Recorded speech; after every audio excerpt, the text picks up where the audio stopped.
Listeners everywhere, welcome to the Movie Show with Joel and Ryan, the weekly fix for your screen addiction and a trusted source for discussion of all things film and television. Please keep in mind that for the purposes of this podcast, Joel and Ryan are not acting as journalists, but rather fellow moving picture enthusiasts. All of their opinions should be taken as such. Also, please be warned that while Joel and Ryan may seem like petulant children, they are, in fact, adults who may occasionally use adult language.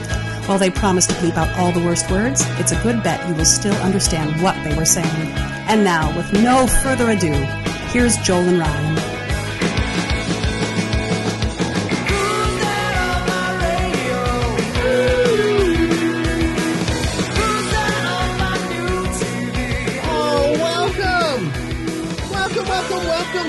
Welcome to the most tubular, sweet podcast you are gonna hear this week. Welcome to the Movie Show with Joel and Ryan. I'm your boy Joel, and I'm Ryan. And we're hitting the time when things were sweet and mint and rad. Oh, we have a rad show for you. Totally rad show. That's right. Because you know where we're going? We're going to 1982. It was true in 82, and it's ready to roll. Yeah, baby. They were not saying mint nor rad in 1982. Joel is all 80s are 86 to him, as you can tell by his hair. Pretty much. Yeah. But that's still, what are you going to do? 82 is tricky. The year in film bears this out. Also, I don't think I can get through 82 without swearing. And I have to say, I've been just too lazy to edit out the swear words. I know Disembodied Voice says we're going to do that, but like if it's just one figure, you guys can handle that, right? We're all adults here. We like to think of ourselves as a family podcast, but I'm not sure even the previous generations, let alone actual children, would get anything out of listening to us. Yeah, and if you're a child and you're going, oh, I want to listen to the Movie Show with Joel and Ryan, you're ready for swearing. If you're ready to hear the in-depth takes that we're doing on on Tentacole, then you're ready for a little bit of swearing. And so, you know what? Actually, that's really great that you pointed out that this is a little late 80s, because if we're going to do it, it's really, this wig is really hot. So I'm so you're just going to do it for the beginning. And I think that's fair. I'm going to roll with the double polos. That wig, man, my balding double head is polos sweating. Is very 82. Yeah. So that's cool. All right. That took grunge to really make that out of style. Right. The double polos and the Trans Am convertible were always good. Yep. I wish I had, because I want to say that this might have been like 84, 85, but those sunglasses that like looped around and had like the little coverings for the side. I think that, I don't know if that might have been a little bit after 82. That might have been a little bit like 80, 84, 85. We'll talk about that a little bit when we get into it. We got a few people and sort of short shift to say goodbye to these folks. Oh, right. Yes. We need to but we've had quite a couple of days in a row there where some real luminaries and movies checked off this mortal coil, and we should at least mention them and then maybe talk more about them later. But the first was Bob Rafelson, who I am a huge fan of, even though I'm not a huge fan of, it's kind of weird. Bob's production company, BBS Productions, which brought into being really an entire paradigm shift in cinema. And it just can't be undersold how important it was.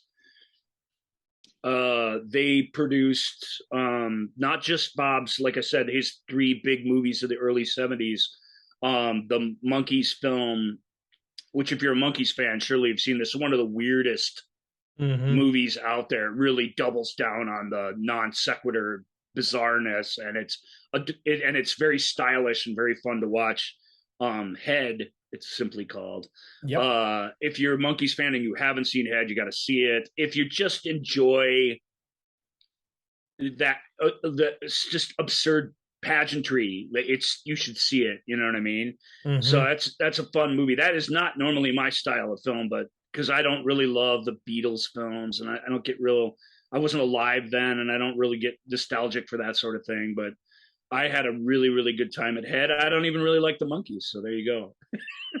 So there you go. It's cinema in its own right. It's really good. It compels you, even if there's. I'm a bit of a narrative snob, and there isn't a narrative at all. It's an anti-narrative, and it's still just really, really fun. It's like an early stab at the craziest sort of music videos you remember when that all started. He also made 5 Easy Pieces with Jack Nicholson, and then later, as an answer to that, which they thought was a little conventional, they made an incredible movie called The King of Marvin Gardens. Bruce Stern and Nicholson in that, and to me that's a masterwork. He went on to make other things. Our friend Michael called out. He did a conventional thriller that's sort of interesting in the 80s, Black Widow. Oh yeah. And in 1990 he made a film called Mountains of the Moon, which it's just an incredible thing. It's just like it's hard to explain what it even is. I mean, it's just a historical drama, but it's so much more than that. So Raffleson is an artist in his own right, but he also was the most instrumental into bringing in to being Easy Rider, which really did change films. And then later, Last Picture Show, which was the change, not having begun, but having arrived very much with that film. Even though that's a throwback in some ways. And I'm not a big Dennis Hopper fan, and I'm not a big Peter Bogdanovich fan. God rest his soul too. But you can't deny, taken as a group, you just can't deny the intense paradigm shift in storytelling. It didn't last forever. Disaster movies came, and then Star Wars came out, and a lot of that sort of 70s auteur thing was lost as soon as it was found. But for a time, it just amazing stuff. And he gets the credit for that.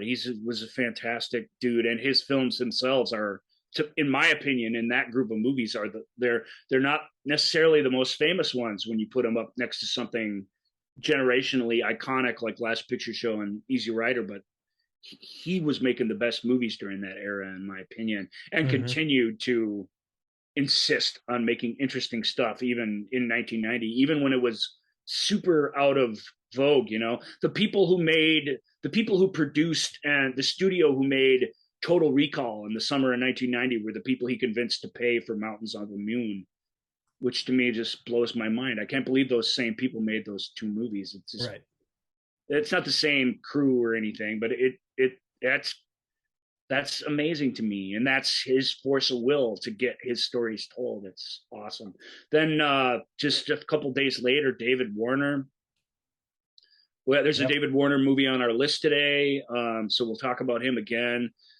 I don't know how to explain how influential he's been over the years, because he just switched. I mean, for all of our lifetimes, really, because he came into vogue kind of in the early 70s in a lot of really formal British literature adaptations. But also the Peckinpah film where he played the preacher, which everybody has to see that. Ballad of, I can't remember the name. It's a proper name. Of Cable Hogue. Cable Hogue, thank you. That's a lot of you guys haven't seen that. You remember him from The Omen, which was just a couple years later, and I remember him from that too. He's fantastic in that, with his little scarves and he's a super tall guy in this kind of lanky way that he moved as a young man, and then this kind of statuesque formality that he adopted as an older guy. Like, just he played tons of villains. He played tons of just lovable, squeezable sweethearts. He could just, with that Royal Shakespeare voice that he had, he could just do anything. And the magic of him and the way he punctuated the films of our youth in particular, but 220 7 or something screen credits. I mean, unbelievable career David Warner had. And then later that day, man, Paul Servino died. Right. That's heartbreaking. I wrote up a thing on Paul Servino that I'm proud of, calling out some of his highlights. Obviously, Paul was the understated gangster, you know, the gangster who listened is what I called him, because in every scene, the power of him is always he just understood. And I think the roles were written for him this way because he's so good at this, but he just understood the power of sitting there listening and not showing your cards in these, you know, guy in charge of the mob scenes. He was in many, many of them. Think of the one in The Firm. You know, you have to bring a dude in. He's not even credited. He's in one scene. You've been talking about the Memphis group or whatever, or the Chicago group, like they're the boogeyman. And suddenly you got to have a couple of guys sitting there on a couch listening to this pitch from our hero. And he just hardly says a thing, but his presence is just boom. And that's not like his best role, but I think it really on 3 pages sums up how great he was. And I pointed out, you know, he played cops and he played, you know, all these other things just as often as he played gangsters. But I think we remember him as a gangster. I said the thing I'll remember Paul for, other than Henry Kissinger, which is just, that's not an easy role to play, because you have to do an impression to do it. You have to. And it so easily could become just an impression of Henry Kissinger's weird speech patterns, of his accent, of his, you know, he's such a character in history. And Paul brings all the humanity and weight to this dude in Oliver Stone's Nixon. It's a tour de force performance. She was rightly nominated for an Oscar. But Paul's greatest moment in movies was when Mira Sorvino won the Oscar, and he was in the audience, and they cut to him, and the big, scary, stare you down, you know, blank expression gangster guy was just sobbing and so proud. That fatherly pride. I'll never ever forget that. I don't go back and relive Oscar moments ever. I've only saw that the night it happened. But that was the moment of the night, was the cut to Paul in the audience. And, you know, and then other things happened, and like they always do, but he was a great actor too. So sorry we really have a show we got to barrel through. Sorry for taking the time with those losses and for not really giving them their due. I could talk about David Warner for 2 whole episodes. Right. He's my kind of guy, really and truly. Right. He's why we do this, so we can shine a spotlight on people like him. That it's really true. And but all 3 of those cats, you know, we love them. Real quick, 2 other actors that I really like. Bernard Cribbins died. Bernard Cribbins, most notably from Doctor Who, amongst many other things. He passed away this past week as well. Love Bernard Cribbins. And Mary Alice, who was in like Fences in a Different World and Matrix, the Revolution. Matrix. Mary Alice very famously took over for her best friend, who died in between Matrix sequels. We talked a little bit about that in our Matrix show as the Oracle. It was, and that's her. Mary's legacy really is more on the stage and in other venues than her appearance in this high profile, big budget Hollywood thing. But I loved that it was that connection. Those 2 women had done this same show together for ages. And when one of them was lost prematurely in that project, they just hoped and prayed that they could ask her friend to come in and embody her in some way. And she does that with a lot of ease and grace in what becomes a very important role in that 3rd Matrix film. Right. So she was a special performer too, no question. All right. So let's so today's show is going to focus on, as we mentioned, is going to focus on the year 1982. Lot of amazing films came out in 1982. Lots of movies that are pretty iconic and kind of shaped a lot of films going forward. A lot of things that were like, oh my God. So, you know, so the idea behind this is that we're going to just start The year has turned. It is a lovely January winter in Minnesota, and you're flipping through the Star Tribune to see what is playing over at the Brooklyn Park Cineplex. I can't remember what that movie theater was called that we used to go to all the Wasn't time. there in '82? Wasn't there in '82? I thought it was there. Or it was just about to be built in '82. It was made around that time. Of course, the Brookdale Cinema in '82 was still that big white round behemoth, right? The Plit show place. Yeah. And this is also the year of my one of the most seminal memories I have of my youth at a drive-in. I think you're right, Joel. I should correct myself. I think I saw Kron at the United Artists brownstone building, and if I did, then it had to have been there. But this was really its appearance, was right here, basically. Yep. So so you're right.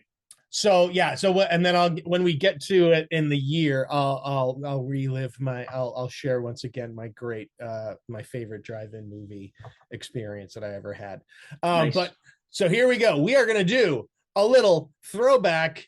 The year is 1982.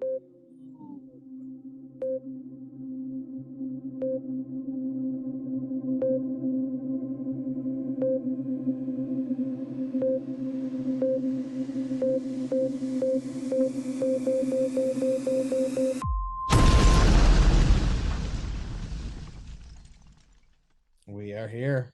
The bangs are high and the collars are popped. So January 1982, we're sitting there, just got done with Christmas, and heading on into starting to head back to school for those of us. And of course, like any youths, we are super excited about the latest Diane Keaton Albert Finney movie that is released. No, but Alan Parker's Shoot the Moon comes out in January, and it's one of the first major releases of the year. Shoot the Moon is a dear listener's favorite film of all time. I happen to know that for a fact. And we talked about it a little bit when we talked about Alan Parker after his passing. We sort of ran through all of his movies in order. This is an Alan Parker movie. Albert Finney and Diane Keaton. It's part of a cycle of films. There's one more this year. It's kind of at the end of the cycle, but perhaps they're starting to, perfect them at this point, maybe. But kind of started with Kramer versus Kramer, and there was a film before that too, actually, that technically started it. But these sort of ordinary people, I think, counts as one of them. Yeah. It's this domestic film about this family, and in that way, there's a subtlety to it and modesty to it, I guess. There's no spectacle in any of these films, and yet they have to be more than a typical television melodrama. That's not enough. You have to each of these has to have something profound about them to set themselves apart from, frankly, what was a really, really good era in the TV family melodrama. You know what I mean? The stuff that was on TV in the late 70s and early 80s really did that as well as anything. So to take it to the cinema, you needed big stars and stuff. But part of the thing was, like with Mary Tyler Moore in Ordinary People, was recognizable actors, if not stars, but people at the top of their game doing something different, playing people like you and me. That was a real appeal. And of course, the studios loved it. These films, this one's no exception, tend to garner awards season glory, or at least award season attention, which helps give them an extra bit of box office life, if nothing else.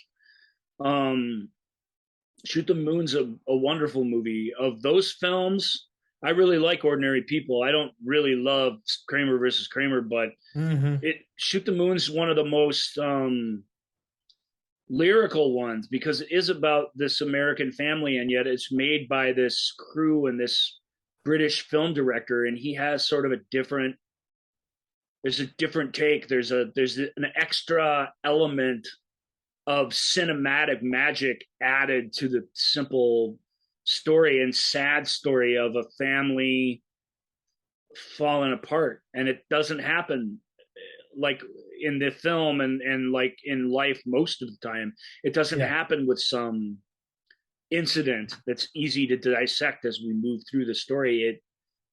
It just, the cracks start to show and things just start to go, and you love everybody and you want it to work out, or at the end you just want everyone to emotionally survive the thing. So I really, really like Shoot the Moon. That's a great way to start this. It's not the first time we've talked about it, and it shouldn't be the last. That movie deserves a little bit of attention. Perhaps someday, when the rights holders decide to put that out in a sort of acceptable way, I'll get to really revisit it in all its glory, and then we can totally dig in and talk about it. Yeah, and who knows, maybe someday we just really want to punish ourselves and we'll do a countdown of like top 5 movie divorces. Yeah. But maybe. Yeah, like there was Shoot the Moon, The Champ, Table for Five, Heartburn, Irreconcilable Differences. That we had a whole run of divorce movies in this period. Shoot the Moon. So then that kicks off the year, and then a couple weeks later, we get Tony Richardson's The Border.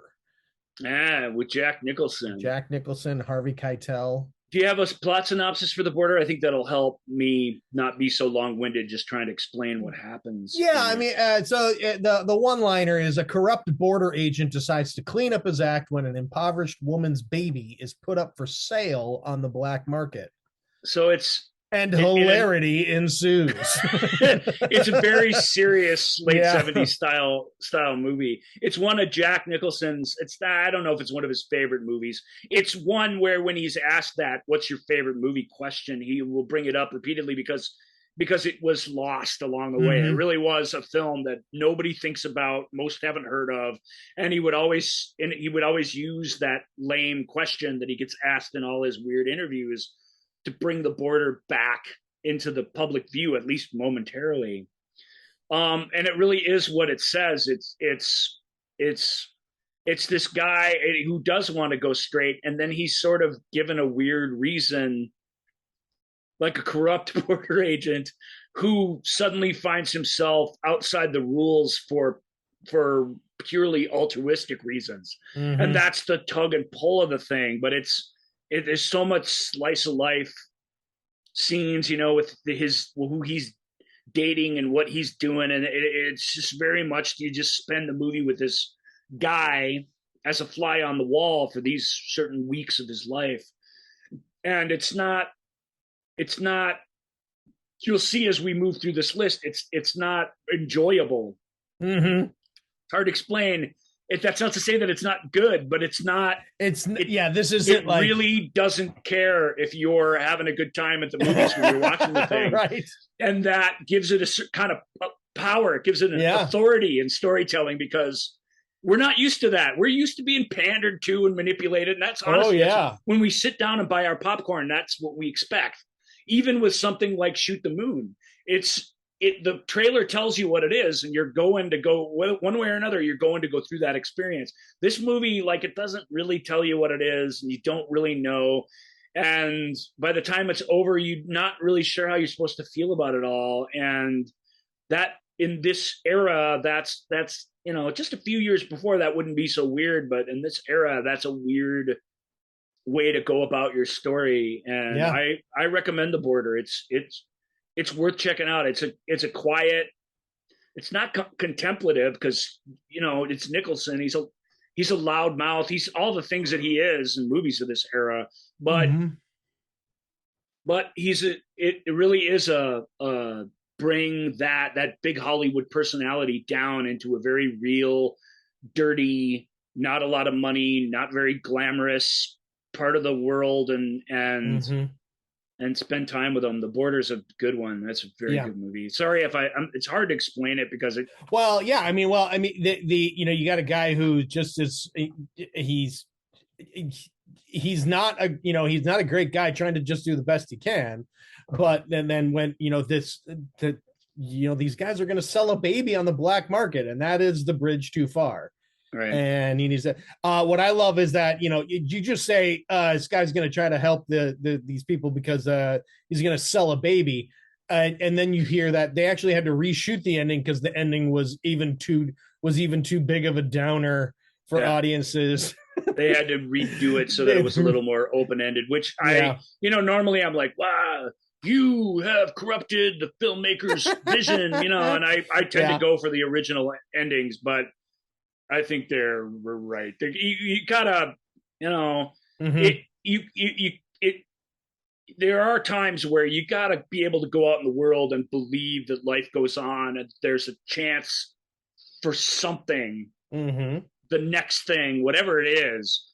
And that's the ending that this movie really has to give us. And I'm glad they made that change. Yeah. So, I feel a little bit bad, but for our next movie, I really want to play. Hold on one moment here. I want to play. Where are you? I should have. It just popped into my head, and so I kind of want to say based on the incredible true story. Yeah, we have. So in February we get. You have the harpsichord all queued up and ready to rock at a moment's notice, and yet you have based on an incredible true story buried. Well, in there I have this ready because it was just from last week. It's just from last, so it's still at the top of my sound. I know where your priorities are. So now that I know where it is, I can just be like, I can go. Oh, you know what I can also do? Ripped from the headlines. Yeah, you're right. Well, you got to pick. No, this one is definitely incredible true story. This is one of those Disney movies that we that was Disney drama. It was a Disney drama. Yeah. And this is Night Crossing by Delbert Mann. It's the story of when Germany was split in two. East trying to get out of East Germany. That was a harrowing. Well, and specifically in this film, it's East Berlin. Yeah, because Berlin wasn't like on the border of East and West Germany. It was in West Germany, but split in half and walled off like an old medieval kingdom, basically. Yeah, the Berlin Wall, right? Just sorry if I'm talking down to people, but it's important to sort of understand that there was this city in isolation that really was like a microcosm of what was happening in Greater Germany after World War II. Yeah, and that's weird. And so unlike living somewhere in East Germany and not really liking being part of the communist regime, in Berlin you were surrounded on all sides by freedom, basically, or what was perceived as freedom at the time. They don't show these people. John Hurt and Beau Bridges play the matriarchs or the patriarchs of these two families that are wrapped up in this escape attempt. Hurt's fantastic in it. Delbert Mann's a super old school British filmmaker, and he points and shoots, and he knows when it's exciting, and he knows when he knows how to shoot four people talking around a table. That's not a super easy thing to do, but he gets it.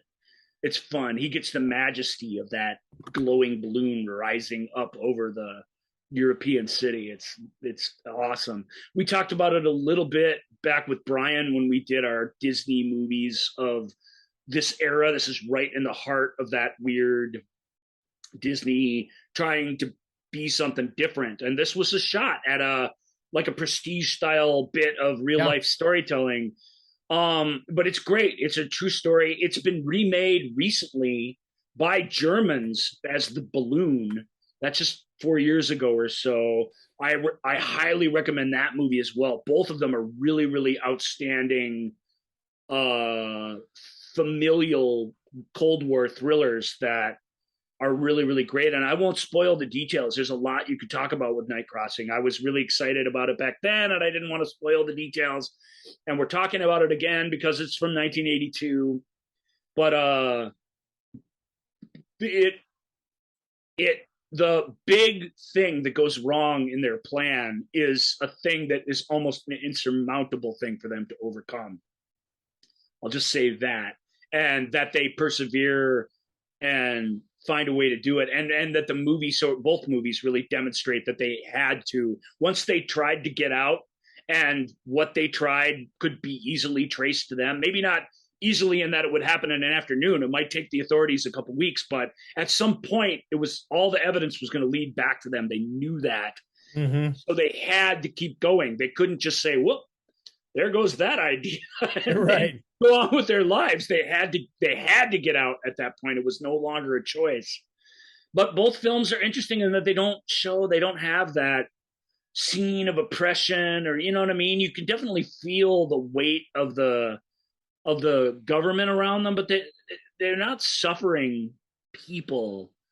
You know what I mean? It's hard to explain. Yeah. So they're wanting to get to the West because it's still Germany. That's the other weird thing that I think it's hard for us to wrap our brain around. This isn't a Russian defecting, Russian violinist defecting to America. That's an easy story to sort of understand. These were Germans who lived next door to Germans whose complete way of life were completely different by this point in time. It's really, really interesting. And it was a very interesting story to tell in 1982. And it is, I don't know if it's on Disney Plus. I'd like to think that it is, but that's a very good question. Let me find out. You should check it out and see if it is. It has a high definition broadcast version that I watch from time to time. So it's been prepped by Disney for Disney Plus exhibition, but I don't know if it's actually on it. If it is, according to this, if it is, by all means, check it out.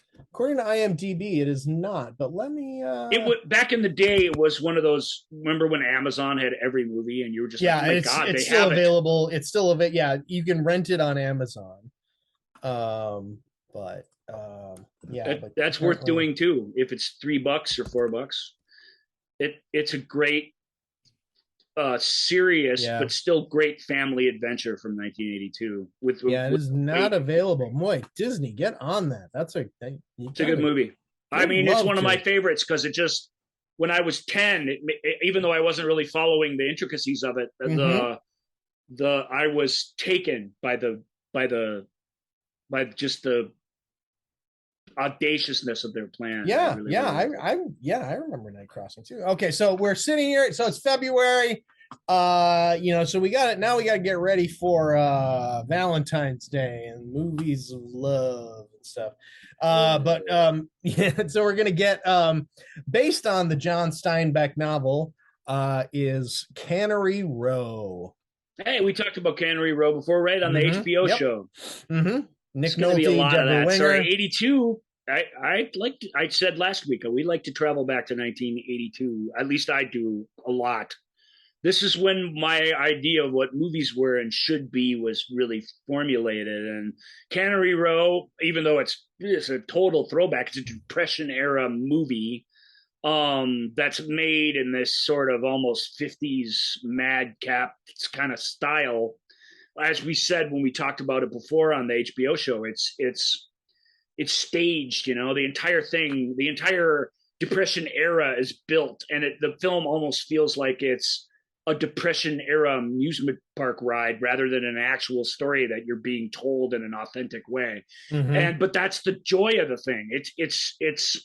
It's artifice and its theatricality is what's so fun about it. And then the other thing that's fun about it that we talked about before, other than just Nick Nolte and Deborah Winger, tip top, really good time to see a movie starring either of those people.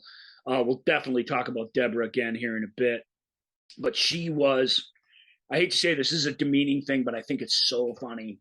John Huston, when it was asked about making Prizzy's Honor or whatever, and all he talked about the whole time was Jack Nicholson this, Jack Nicholson that, Jack Nicholson's so awesome. And finally, the interviewer was like, what'd you think about Kathleen Turner? I mean, she's pretty awesome too. And he was like, oh, yeah. She was the prize filly of her day, is what he said. Oh, my God. Which, ladies, that was a compliment coming from John Huston. But it's one of the most, just hilariously old school, demeaning things I've ever heard. Yeah, Kathleen Turner was that. She was the it girl for this period in time, and she absolutely was when she made that movie. And we acknowledge that sort of thing on here, but the prize filly, comparing her to a horse. Yep. And moving right on without talking about her substantively in his film in any way was just so old school, idiot male dismissiveness It just summed it all up. And it's even the way he said it in this 1920s gangster sort of way is crazy. So Deborah Winger, man, she was the prize filly of her day. What do you want me to say? Right, there you go. Yeah. She was as good as I think she was as good as you could do. And you could try and prove me wrong in 1982, but I don't think you can. She's awesome. And she's awesome in this, even though this role is it's goofy. And of course, Cannery Row isn't just that Steinbeck's one of his lighter stories, but it's his lightest of all time short story is edited in with the frogs and stuff. I can't remember what it's called. But it's yeah. Sorry, it's the opposite of The Border. It's pure, even though it's from a different era and a throwback, it's pure audience, romantic, you know what I mean? Mm-hmm. Hepburn and Tracy, rat-a-tat-tat, sort of will they or won't they movie enjoyment, and mixed with the really well shot, well lit sort of artificial sets and stuff. It's glorious. The movie it reminds me most of is Altman's Popeye, because that film similarly built from the ground up. It's this fake fantasy world of a place that you live in for a time, and it's a fun place. I keep revisiting it all the time. And it's one of those few movies that my folks adored and were like, well, you need to watch this and you kids will love this. And we were like, yeah, whatever. And we did. And the fact that you can all get on board at that back during this era that's neat. That's an accomplishment. On the other end of the I mean, there's also a great movie, but not really one that's like, oh hey, this will be a lot of fun. We have Missing, Jack Lemmon, Sissy Spacek, Costa Gavras, Gavras, yeah, largely considered the greatest political filmmaker of all time, and was pretty much already, because his previous two movies were so good. And this was his first English language film. Yeah, mm-hmm. Jack Lemmon and Sissy Spacek. Wait a minute, it wasn't that long ago Sissy Spacek was playing a teenager in a movie. It was the year before, really. And that, so now she's married to Jack Lemmon, which is weird because Jack Lemmon. No, Jack Lemmon's the dad. She's married to. She's married to the guy who goes missing. That's right. To John Shea.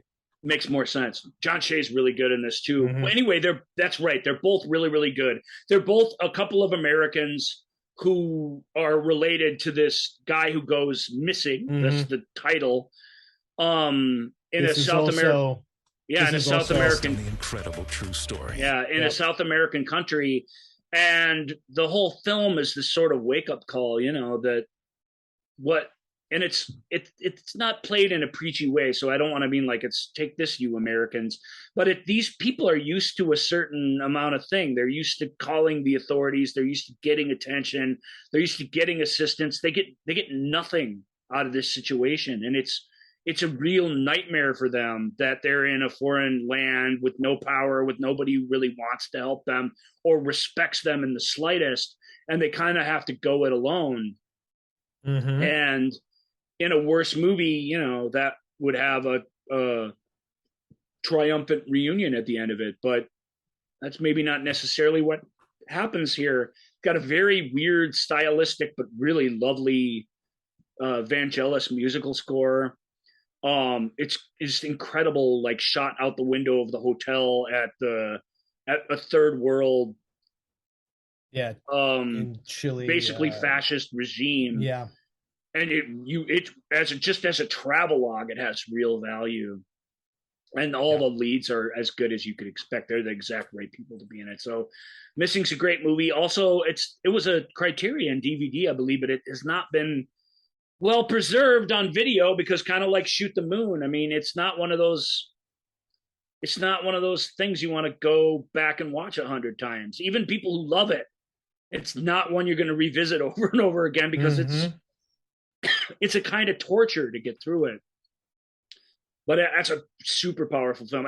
It's Gravas's best English language film. He went on to make a few other really compelling stories, but this feels like it was the story he was meant to tell, and it's kind of this perfect marriage of his political know-how, and you're really feeling like you're getting authenticity, and it's great that it's an outsider, a European outsider, telling this sort of Central American story with these American actors. It's just a mix of magic, really. Yeah. That's a missing. It's so good, and yet you really gotta want to dive into serious films. And sorry, I mixed up the relationships. Yeah. It's been ages since I've seen Missing. I Yeah, saw it when I was a kid, when I was a teenager, basically. Mhm. All right, so our next movie is Francis Ford Coppola's One from the Heart, and I gotta read the little liner here on IMDb because it's easily one of my favorite that I've read. So Francis Ford Coppola presents One from the Heart. A couple has a fight after living together 5 years in Las Vegas. They go out and celebrate the 4th of July, each with a new partner. Breakup? Well done, whoever wrote that. Usually it's anonymous that writes it. He writes the best breakup. He or she. Yeah. This movie doesn't count. I screwed this up. So, but let's talk about it briefly for what it is. And I'm glad we got to read that synopsis because I had I had the same reaction when I read it. Breakup. It's first of all, it's a musical. 1982 in musicals. Holy Moses! Yep. There's a bunch of them, y'all. What? All and most of them put out by the old MGM studios, which is crazy because what are they doing? They don't have any money. You know what I mean? Right. What are they doing making musicals in 1982? But there's a whole bunch of them coming up. This movie technically came out in 1981. So, okay, sorry, movie minutia time. Sorry we don't have a fanfare to play when I do this, but you're used to it by now. Yep. This film came out in the award season for 1981. It was released at the end of the year in 1981 so that it would be eligible for the Oscars in 1982. This is super common. It doesn't happen with every movie. Sometimes prestige movies come out in March because they didn't know they were going to be prestige movies, like Silence of the Lambs comes to mind or something like that. But usually there's a whole award season junket that happens, and official release dates are right there at the end of the year so that they can be eligible. That's the only reason they're released that year. And I'm very, very strict. It's not to say there aren't exceptions to the rule, but I'm very, very strict about, all right, you screened in front of people in 1981 for a reason. You're a 1981 movie. Right. Which One from the Heart is, even though most people didn't see it. They wouldn't even have a chance to see it until now, right around the time the Oscars would have aired. I don't remember One from the Heart winning many Oscars. It might have been nominated for one. It's visually an impressive film, and it's a unlike some of these, it's not a throwback story. It's a kind of modern story with music. It's Coppola, an award season maestro in recent memory. But it's a 1981 film. There's only one movie on this list, so I'm disqualifying it. This from 1982. There's only one movie on this list that I'm not. I'm leaving it in 1982, and I'm not going to tell you what it is. And if you can figure it out, then you're awesome. And if you can't, then what difference does it make? Yeah, but you'll get the extra gold star. But this isn't it, and that's why when I wrote to Joel earlier in the week, I'm like, in calendar releases only, because Quest for Fire. Its film life really was in 1982. It was released way back early in 1981, but it had this long international rollout. And in America, almost all Americans saw it in 1982 at the theaters. Right. And that was a pretty big hit movie. There are some other movies too that had similar stories that were 1982 films that were saying, nope, 1981. This is one of them. It gives me a chance to talk about that. It gives us a sneaky chance to go, a musical. I wonder if there will be more musicals. There will be. There are a couple more coming right up. But it's technically for award season failure reasons. I shouldn't have included it on this list. I tried to be careful about that, but it's hard because you go to Wikipedia or whatever, and they really view this as a 1982 film because its main release didn't just happen in 82. It happened in 2 months into 82. So right. I get it, but nope. All right. Well, let's go to the other side of crazy and bonkers, and let's pair up Gary Busey and Willie Nelson for Barbarossa. Yeah, a Western at a time when nobody wanted to go see a Western. Yep. But this movie's really, really good. And people who forget that Gary Busey was good, because he was. And it's easy to forget because he's just a madman. I understand that. That was even part of his shtick at this point in his career. But he really was a good, knowing actor. And Willie Nelson, I think this is his second movie, was a surprisingly good actor too, for a guy who was already super famous for being otherwise and would remain famous mostly for being otherwise. Nelson's great in this film. So it's a buddy, it's a young hothead meets up with a grizzled old gunslinger, and each of them get wrapped up in their stories. It's shot by Fred Skepsey, who we talked about a few weeks back when we talked about Roxanne. He directed The Russia House, which is one of my favorite Cold War movies of all time. He released Iceman, which is my favorite, I don't know what you call it, anthropological thriller. It's pretty much the only anthropological thriller ever. Well, except for Encino Man. I mean, really, it's Iceman and Encino Man. That'd be the other one. There's the two titans of anthropology. He's a Russian, or he's an Australian filmmaker. When we had our Australian guest on here, it was the first time I ever heard his name pronounced right, and I feel like I've got it right every time. So I sort of learned. So thank you, for that. Chris, Chris, he was great. He follows the show. I don't know if he sits there and listens to us every week. I doubt it, but he follows the show, which we appreciate. And we'll figure out at the time we got to get Chris back on just to talk about whatever Chris wants to talk about. You know, and we really should see if Michael can reach out and make that happen, because that was such a fun show with him. And he's the reason I said Fred Skepsey right, and have ever since for years. Well, I got to be fair, saying Shapeezy is so much more fun. It feels good. It feels good on the tongue, the teeth. Yep. Fred Shapeezy. But that's not what it is. We need to call the man, give the man his due. Also, officially, we can say it took decades of long research. It is not Martin Scorsese. It's true. Yeah. Which nobody has ever said but one person in the history of humanity. It is Martin Scorsese, just as you hear everyone else say in every other situation. It might have been one of those names that evolved from childhood a little bit. That happens, but that doesn't count. Let's move on to another bonkers. Barbosa's a good Western. Yeah. In a nutshell. Yeah. I mean, but it's nothing you haven't seen before. But its very existence here in this particular landscape makes it unique. It's the Western of 1982 for my money, and that's saying something. Yeah. And it wasn't there were, you had John Denver and Willie Nelson, and you had Mac Davis and you had Rogers. All these Kenny Rogers. You had all these country singers that made this easy transition over into film. It was a beautiful time.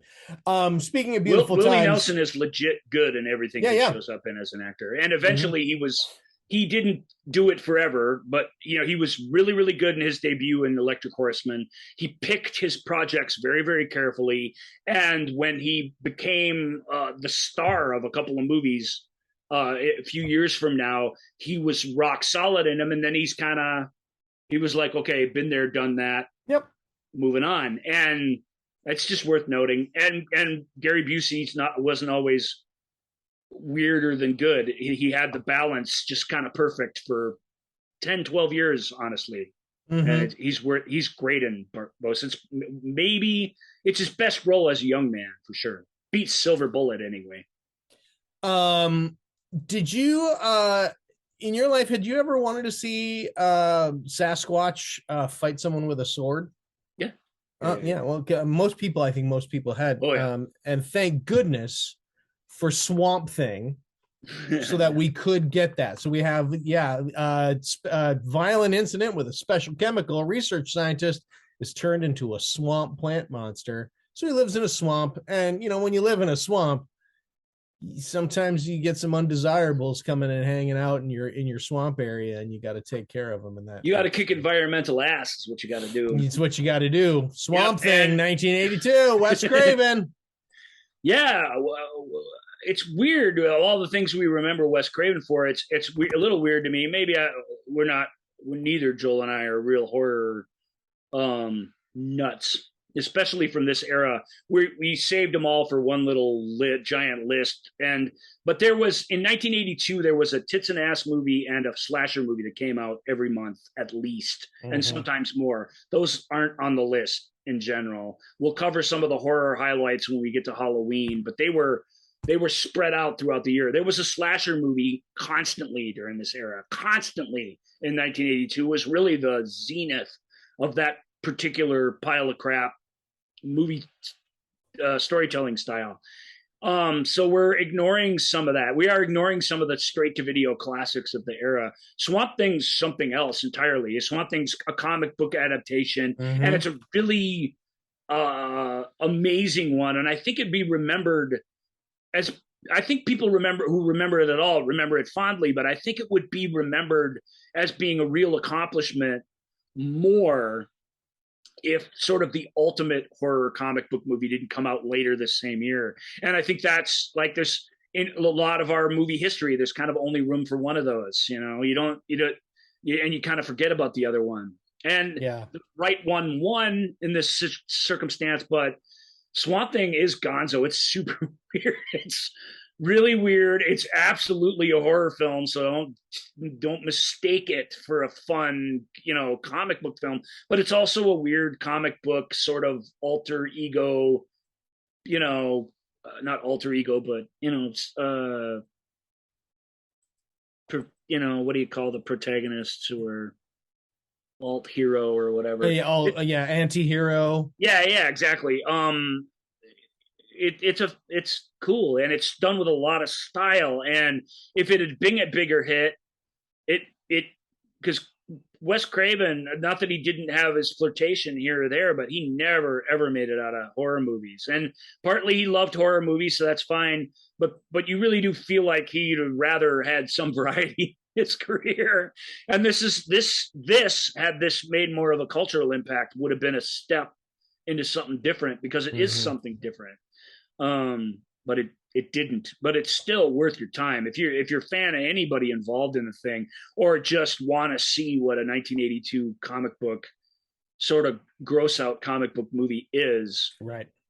This is the best one. There's a whole bunch of them. The Toxic Avenger and the Annihilator, and there's all these goofy stories. This is the one where the Swamp Thing really was a very popular comic book hero in his day, and this was a really good adaptation of it on a budget by a very innovative filmmaker. So there you go. All right, next up, so we moved on to March. We are into March, people, and first up in March we have Sidney Lumet doing and Michael Caine and Christopher Reeve. And doing great, and Diane great Cannon. fun. There's really only Cannon. three people in the movie, so we should probably name all three of them. Yes, that's true. I've done this stage, the stage version of this, and it's. Were you in the Christopher Reeve role? I was in the Christopher Reeve role. I'll bet you were. Obviously, many moons ago. Yeah. But that movie, it is Deathtrap. Fun, silly mystery. Yeah, where they're not really a mystery. Not a mystery, but like just a fun little twist. Calling it a mystery is not wrong, because it absolutely has that stage play mystery feel to it. Even though there's certainly plot twists in it, but there's no mystery that's being solved. That to me, that's the thing that's interesting about it. And it's about these two guys collaborating on an art form together that is the thing that you're watching. So there's this very knowing looking at it from up here, where you can just sort of kick back and enjoy it. And if somebody has to die, well, it's just a comedy, whatever. Don't get too wrapped up in anything. It's fun. It's a fun movie. It's still a fun movie to this day. I think it is a little stagey. This was made very, very fast. Yeah. There's a couple of filmmakers who have two films in 1982. Some would say 3, but I'm going to say 2. Which is something I thought you weren't supposed to be able to do if you were in the Directors Guild. But Sidney Lumet definitely had 2 big releases. This is the first of them. And this is the fun one. This is hey, this will be fun. Let's do this play is very, very popular. It's had its stage life to a certain degree. Now it's time for the movie version. And here's something we can do with a couple of big stars that are really well cast. Kane and Reeve. This is neither of their best performances. In fact, it's among the corniest for both of them. But that energy just plays into it. And Diane Cannon as this bundled up, like nervy, ready to have a nervous breakdown at any second character is really a delight to watch, because that's the plot sort of relies upon that in a weird way. And she delivers that in a very stagey role. She nevertheless delivers it in a really human way that lends weight to the thing that it wouldn't have otherwise. So I like it. Deathtrap is fun. If you like Deathtrap is super fun. Yeah, it's fun. It's a fun play, and the movie is really the play straight up. It tries to expand cinematically, but LeMay just doesn't break the wheel. He's like, we got something that works. Let's just deliver it on the screen, and it should be fine. And so there's a little bit, but just a minimal amount of giving it extra scope. It is mostly the play shot with a couple of cameras, sitcom style, and yet it still works because the play's the thing, right, Joel? Yeah. They're wise enough to know that, so that's pretty cool. All right. Next up, we have Blake Edwards. Good old Blake Edwards. Directing his wife. Yay. Blake Edwards and Victoria. I'm surprised this didn't come out at Oscar season, right? Yeah. As far as musicals from 1982 go, Victoria is pretty much tops, almost, maybe not. It's in the conversation for the best one. It's a widescreen period. What they call it? We don't call it this anymore. Gender bender. Yeah. In 1982 was a gender bender. Sorry, I'm not sure that's a respectful term. Prize Philly, gender bender. We're getting them all in. Yep. But these were products of their era. So this might take place in the 40s or whatever, the 20s. I can't remember where. Somewhere back there, the even 30s, for 1982. The 30s in Paris. Yep. Yeah. So, it's a Hollywood idea of what the 30s in Paris are, but that's fun. That is genuinely fun. I'm not a huge Blake Edwards fan because I just feel like the pathos isn't there ever. Right. It's just this ever on any of these. But for Pink Panther, occasionally you don't need it. You really don't. And so what? Then they're good. When you do and it doesn't come, they tend to be he tends to be a frustrating filmmaker to me. But this movie's witty and clever and it's showy and it's entertaining. And Miss Andrews is spectacularly good in it. This is one of her top roles of her career, without doubt. And James Garner, and it's just wall-to-wall sort of other really good supporting players and stuff. The songs are great. This turned into a relatively successful stage show because it's the stuff that they put in it is worthy of it. Yep, which I saw. It can't be bad because the show is great, but it always makes me sad when they take a movie musical and turn it into a stage musical, and sometimes even vice versa. Because real quick, I'll tell my favorite Victoria seeing this on stage, because we saw it not long. And this was Julie Andrews. Julie Andrews this was after she had sort of was said, you're never going to be able to sing a lot of those notes that you. Sure. But she didn't need to for this.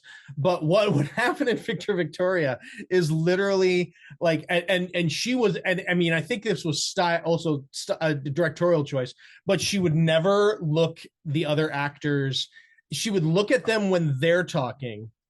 So she's listening to them, looking at them, but then she'd deliver her lines straight out to the audience and then come back and listen. and then do all of the lines straight out to the audience. And then the musical number would happen. She'd sing, and then she'd be like, and go into our dance. And then she'd run off stage, and the ensemble would like 7-minute dance break, flips, like acrobatics, taps, legs, kicks, blah, blah, blah, blah, blah. And then it was like, ba, ba, bright lights, Julie Andrews runs on to center stage, blackout spotlight on Julie. And it was just like, yeah, well, no, I want to applaud for everybody, but I mean, you're a living legend, so I guess it's okay. But it was hilarious because literally everyone's in on the joke, right? I mean, that's why that works. I don't know that everyone was in on the joke. It was literally because literally it was every number. The ensemble never got to hold the button for the applause. Andrews bow. Yeah, it was always Julie Andrews runs on center and then blackout spotlight on Julie, and it was funny, but maybe seeing it now or something, I'd go, oh yeah, that's a total bit. But at the time, I was like, what is happening? What's going on? This is bonkers. Yeah. It's a really good movie. It's been lovingly restored. It looks amazing. The songs are great. There's nothing. I shouldn't say nothing. There's too little to get emotionally involved with. I just say that, and that's like, but that's Blake Edwards, gang. I mean, that's not a crime. That's just what his stuff is about. It's more cerebral and more winky and more knowing. And if you're okay with that sort of thing, then this is, if not his best movie, it's not his third best movie either. It's really, really good. So it's another big musical from 1982. So yeah. Wow. And here it is in March, which only September really back in this era was a more of a dumping ground for stuff no one was going to see. March in recent memory has become a pre-summer sort of really busy movie era these days as movies have run out of space. But back then, not so much so. It really was. It wasn't the award season and it wasn't the big summer season yet. And 82 really very much was a year of seasons. So this is kind of a surprising place for it to come out. But it had, as far as big spectacles, it sort of had this month to itself to a certain degree too, which has value. Next up is a movie I've actually never seen, and it's really weird and bizarre. And we all know that one of the most difficult things to do is to try to open a restaurant. And the dining industry can be very brutal. But in our next movie, we have directed and written and starring Paul Bartel. We have a couple who discovers a bizarre, if not murderous, way to get funding for opening their restaurant in Eating Raoul. I didn't like any of these back then. There were a bunch of these kind of black comedies. Compromising Positions is one of them. There's a whole list, just like there's a whole list of divorce movies. There really is a whole list of these sort of gross things. Paul Bartel is a funny guy. This is a weird story that it goes for the gold in terms of dark comedy, which you have to do with dark comedy. Some of it is very funny, but when I was this, and partly it came out in 82 and it was a big enough hit that I was aware of it. And so I didn't see it in 82 when I was a kid because it's not a kid's movie, but I saw it shortly thereafter in whatever format. And I was just like, what? Why do people like shit like this? Like I could not wrap my brain around what, you know what I mean? Because black comedy is a thing for adults. It really, really is. If you super like it as a kid, then get that kid some help. Get that kid some help. Because you shouldn't. You shouldn't like it. You shouldn't. Right. You shouldn't. You know who to root for. You shouldn't know what's going on. If you don't get what the satirical elements are, and even in Eating Raoul, it's even hard to know what they are. I gotta say, it really is just, Barber Seville type stuff, and you have to kind of you either can cope with that or you can't. I could not when I was a kid. I still can't. So I have only bad memories of this film, but this is a significant movie that came out during this era. And it's worth mentioning too, because it's 40 years later. So everything has changed. Obviously everything's changed. I don't know how many times, a couple times per decade, the dynamics of film have probably changed. So, but it's not a film that, like, if it came out today, its profile it could exist today, but because it could be made for a few nickels comparatively, but it's not a thing that would have like a large cinematic life, and you have to talk about this at dinner parties and such. And this was a film that its audaciousness made it spread by word of mouth, and that doesn't happen on a grand scale anymore. It still happens with horror movies, and it still happens with various things, but it doesn't happen like it did with this in the general like movie going consciousness. So it's interesting in that way. That's all I got to say about that. Get that kid some help for the love of God. If you have a eating Raoul, Mom, I just saw the best movie. Yeah, no, okay, honey. But so now we're into April. And April, of course, brings our second Nastasia Kinski movie. We didn't mention her earlier when she was in, what was she in? She was in, I want to say One from the Heart, I think is what that's not a 1982 movie. So I put it on the list, so that's my fault. But I missed that had a late December release as well. All right, well, she makes a splash in 1982 with Cat People. Cat People. Paul Schrader made Cat People. Yeah. No wonder it's not good. I mean, it's not that it's bad. Cat People's a weird movie. I remember thinking, we're in for it, man. Well, Cat People starts in ancient, I don't know, Africa or something, and there's this sort of incredible primordial vistas and everything with this panther and these people, and they're worshiping or whatever, and the David Bowie music, Putting Out Fire, is playing, and you're just like, this is going to be the greatest movie ever.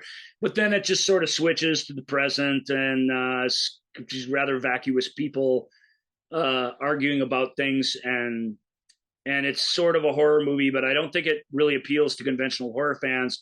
And for a Paul Schrader film, American Gigolo, Taxi Driver, we're talking about that sort of thing around this era, I don't think it really appealed to those people either. So it's a really, really strange mix of things that, nonetheless, because of that weird cocktail, is memorable. Even me, and I don't like Cat People, there's scenes in it that have stuck in my head, and they stayed there this whole time.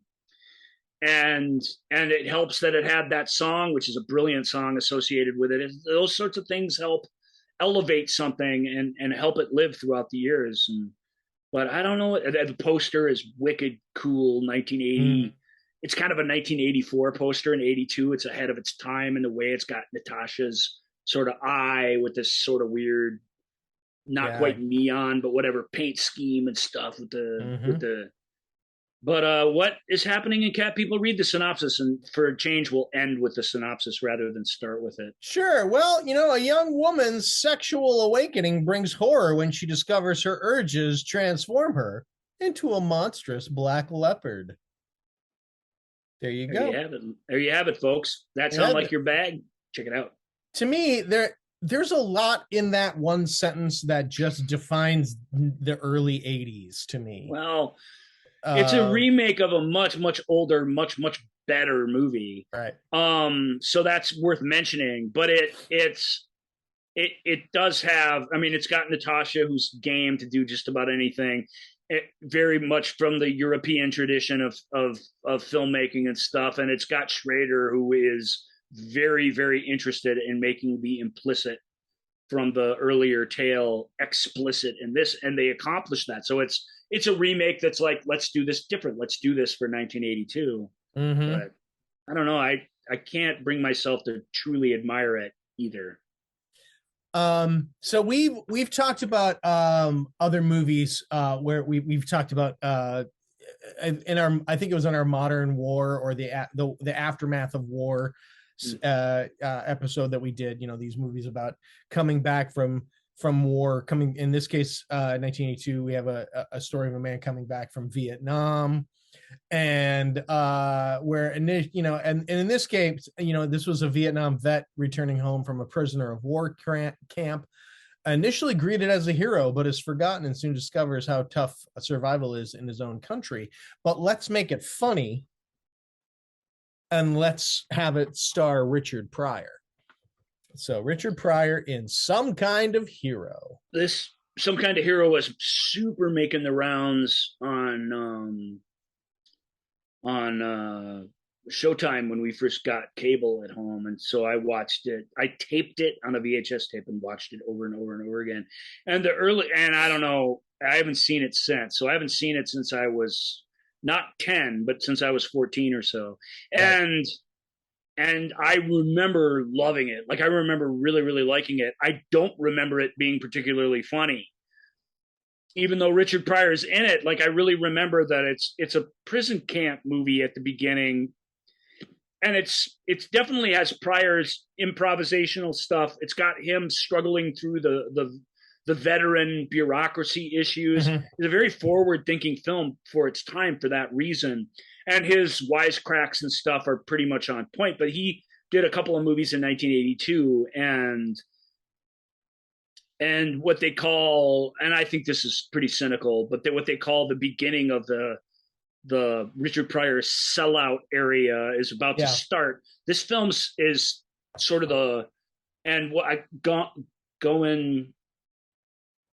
I can't remember the 1981 movie that he had just done, but these were considered sort of the last two Pryor vehicles that were sociologically meaningful. Mm-hmm. And I loved this film when I saw it. I watched it over and over again. And even though I watched it over and over again over a very brief little window of my life, I liked it. I liked going on this journey with this guy. It's weird to say because it is just a comedy. A lot of my ideas about Vietnam and the Vietnam vet experience were formed by this film. And I really do believe that this film, at least on that level, on the level that a kid can understand, it delivered that stuff. And I'm appreciative of that because I probably wouldn't have gotten Going Home or Deer Hunter at this point. I don't think I'd have been able to, you know what I mean? Like it's not that they're bad. I don't know that they would have been able to keep my attention for very long. This movie did, because it had Pryor at the heart of it, doing his thing, which was just reacting to the crazy people around him with his sort of wit, and I love it for that reason. So it has a very fond place in my heart. It was like all of his films. It wasn't some huge hit, but it was a minor hit. It was like you could count on his bankability to this certain degree that they just kept making movies with him. Wish I could remember the name. He had done Bustin' Loose the year before, and before it, the year before that was Stir Crazy. Yeah. So, but the Gene Wilder movies to me are Gene Wilder movies where Richard's along for the ride.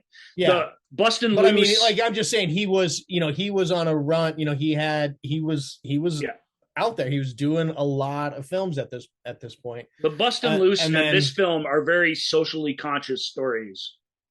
Yeah. And that's important because he's driving what he's sort of in. And his next movie, which we'll talk about in a bit, but they basically pulled a big dump truck full of money up to his house and said, "Here, do this movie."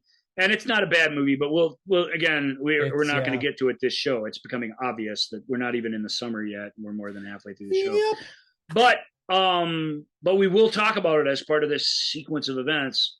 And the difference is this film is a really, really good one from that standpoint. I don't think it's a great post-Vietnam movie or anything like that, but as a socially conscious comedy, that's a comedy first. It really gets the social consciousness thing right. And Bustin' Loose, which is about different things, does the same.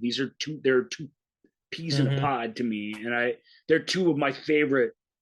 I loved Silver Streak and I loved Stir Crazy. Like, I really love the team up films too, but to me they're something slightly different. These are these are a comedian who had something to say, and in a really knowing and clever way, he let the movie say them while he did his thing. And I just think that's shows you how sort of smart and how much he got the whole celebrity Hollywood machine. I love that about it. So yeah, I don't think it's like some great movie, but it's really, really good for what it is.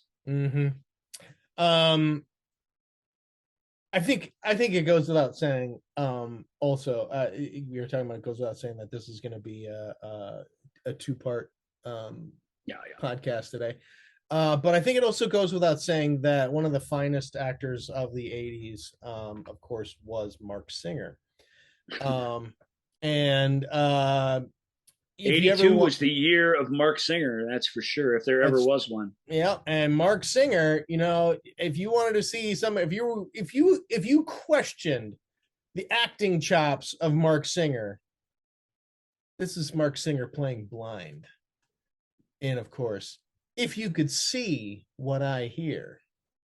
There's another movie I saw a lot on cable and that I thought was awesome. This one, quite certain, doesn't hold up very well. He actually, it's the story of a real life Canadian musician, Tom Sullivan. Am I getting that right? Give me a second here. I switched to look at something real quick. Yeah, Tom Sullivan. Tom Sullivan actually makes an appearance in Airport 77. He's I guess they had this on airplanes in 1977, but they had a lounge singer who would sit in the corner in the bar area, and play you songs and stuff. And he sings the We'll Never Pass This Way Again. What's the one from Poseidon Adventure? Okay. Let's see. We shouldn't have to look that up. God damn it. We should know these things. I mean, this one it was made fun of in South Park. It's one of the most famous Oscar-winning songs of all time. It's very frustrating to me that I don't know what it is off the top of my head. The Morning After. Yeah, there has to be a Morning After. Yeah, thanks. It almost feels worse now that I know what it is. But anyway, he sings that version of the song in that, and he's got this girl who's traveling on that plane who really likes him, and he doesn't make it through the movie. But the real Tom Sullivan plays this blind piano player who sings this hippie piano ballad in a knockoff disaster movie. So he's actually part of movies, and he made a few albums. But it's really weird because he's not like some sort of musical superstar. He only made a couple albums. He's an obscure guy who you can trace. This is as close to the mainstream as you get. And what's weird is that when you know who Tom is, he's this rail thin, geeky looking, like David Carradine looking guy who's like kind of sings like this. And Hollywood, this is a Canadian film, but nevertheless, they say, Mark Singer, Mr. Beefcake, and they turn him into this blind party animal in this movie. Yep. Siskel and Ebert put this on their worst of 1982 list. They just said it's trying to be showing you the life experience of a person, but it doesn't really show you much of the music, if any of it, which it doesn't do because Mark Singer is not very good at music. So what does it show you? The life of this blind guy, and it's all sort of late 70s, early 80s disco era romantic hijinks. Yep. I liked it. That was funny. There's this scene where his roommate's like, "Hey man, you got your socks on the wrong foot." He's like, "What?" It's like, "You got your socks on the wrong foot." The socks, it doesn't matter which foot you put your socks on. Because, I'm get really pissed when they don't, they just think blind people are too stupid to even know which feet to put their proper socks on. He goes, "Look, man, forget." He goes down, he takes his socks off, and he's obviously, this guy's playing a trick on his friend. So it's like we're breaking down the barriers of being able to approach this blind character by having his roommate play a prank on him. And then he shows up on this date with this chick, and he's all proud that he got his socks on the right feet. He's sort of like bragging about it. And she's just looking at him like, "What is the matter with you?" So they approach the subject of blindness and living a normal life in that way in a really cool way, I guess, that I liked when I was a kid, but that I think it's still a bunch of seeing people playing a bunch of blind people in a film about blindness that goes out of its way to not show that it's that special, not being able to see, which I feel like it doesn't really get the balance right. Mark's adorable in it, of course, because he's such a cool guy, but it's a dumb movie. I'm not sure why I put it here. I guess because when else would we ever talk about it? It is also the funny, tender, triumphant story of the remarkable story of a born winner. Yeah. If you say so. I mean, it passes the time. It's cute. Yep. It is. So it shouldn't be hated because it's not politically correct by today's standards, which it's not. And it shouldn't be really hated because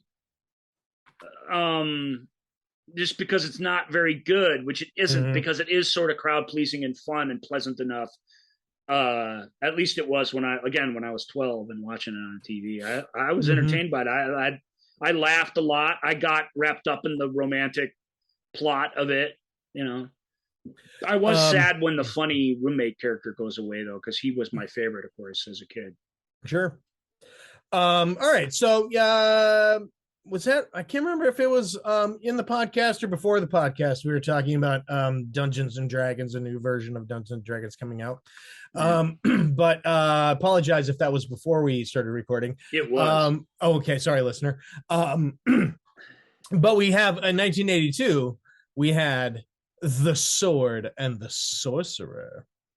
The first, and I always say it matters to be first, right? This was the case where it didn't make a lick of difference that it was first. But there is a trilogy of dark fantasy films that came out in 1982. 1982 was the year of dark fantasy. There have never been more than 2 in any subsequent year, and normally there's not even 1. So to have 3 at this point in cinema history really is something else.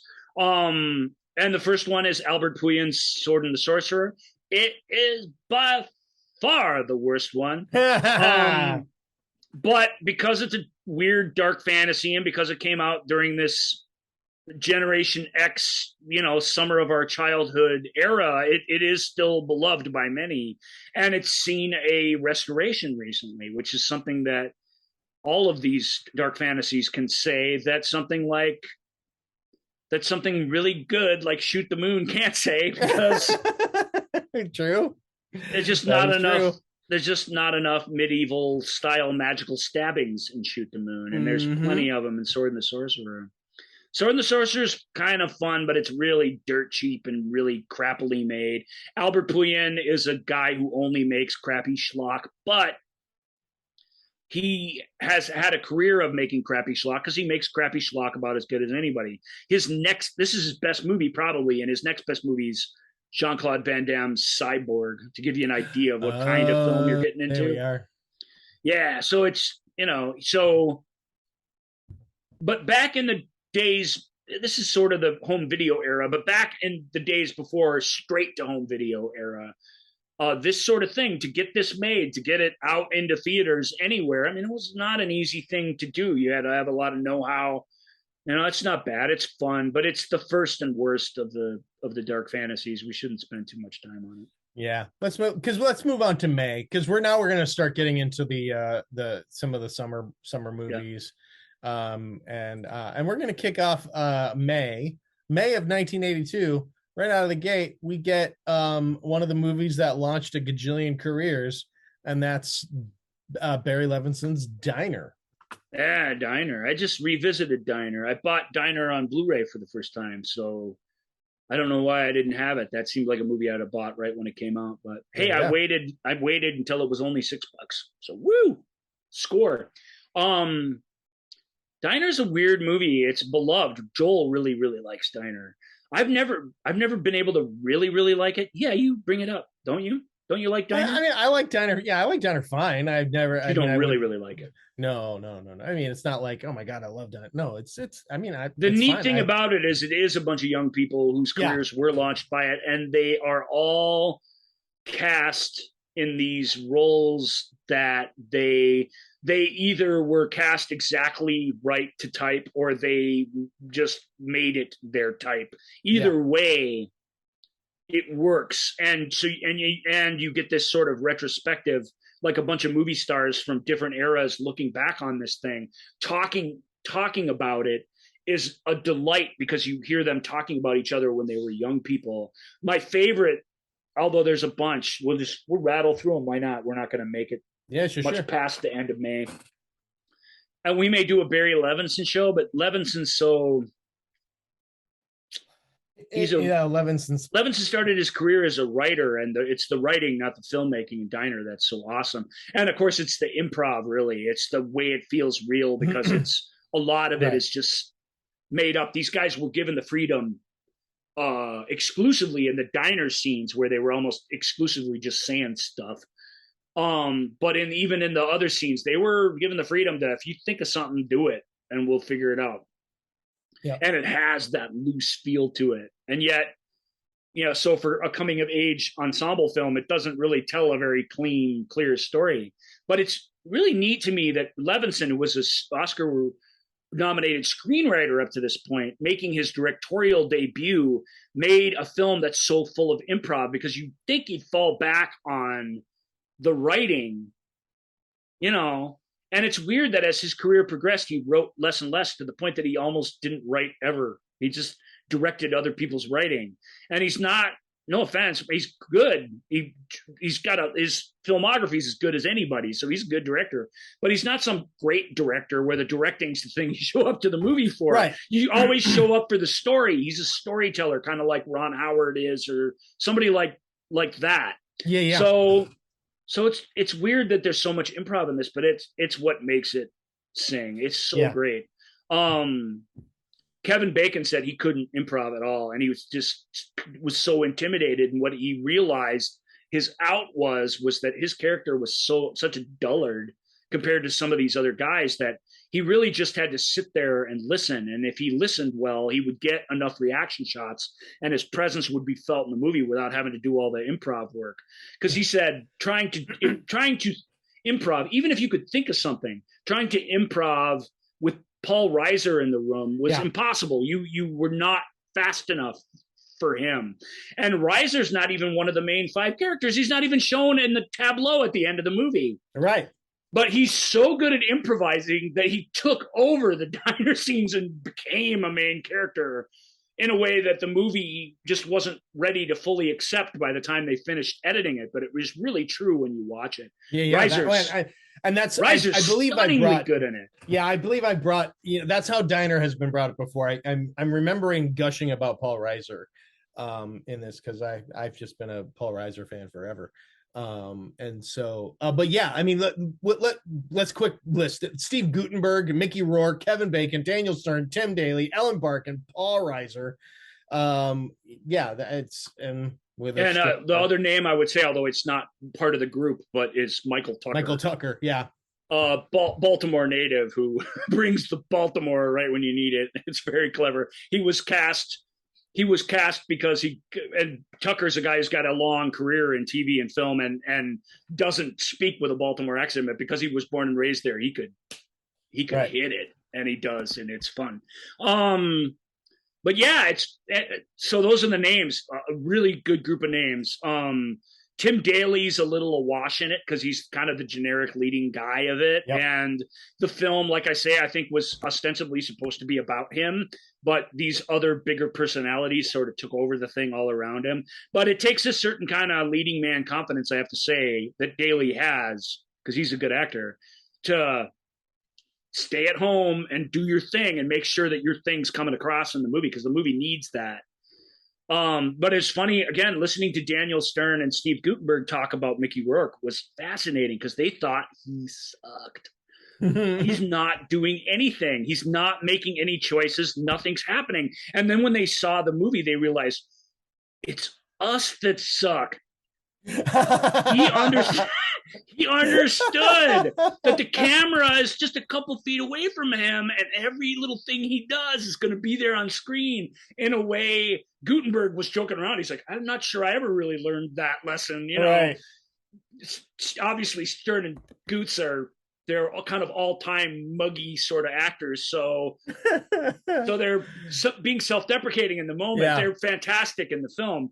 They don't suck, but but it's funny that they're like, they just realize, oh, we all thought we were, act in circles around this guy. And what we realized was, that's the dude. That's the movie star. We're just a bunch of clowns. That's the guy who gets it.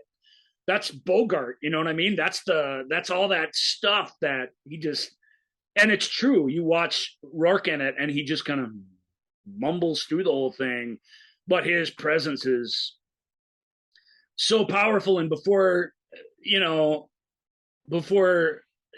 had a career that he should be proud of, actually, but he's had such a weird personal story intermixed with his acting career that he's a weird cat. He's remembered for that stuff almost as much as anything. And to watch him as a young man, because he'd been in other things, he'd been in a bunch of other things up to this, but this is where that Mickey Rourke character, where if you're going to use this guy, use him like this. This is where he first appears, and it's stunning. Gutenberg's very fun as sort of insecure guy. Stern is fantastic. I mean, he's almost annoying, but he's supposed to be annoying. The scenes with him and Barkin as newlyweds are annoying, but they're kind of great too.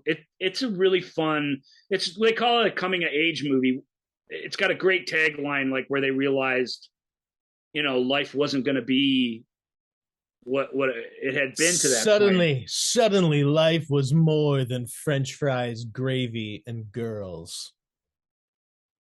Yeah. Canadians like that because they love gravy on their French fries. They love gravy on their fries.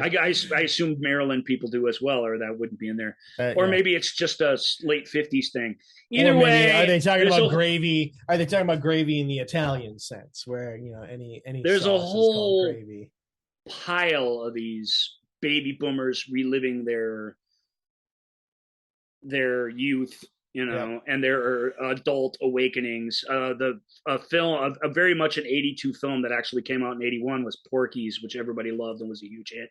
Diner wasn't, and Diner, my God, I mean, it's so much better a movie. It's not only that, I'll go so far as to say it's a demonstrably better film than even the celebrated ones like Big Chill and stuff, because it really does let these guys be in a way, and you really do experience them as people, and that's what's great about it. So, but it is a bit of a mess. It's not a cleanly told story with a nice 3-act structure or anything. It's a bit of a mess.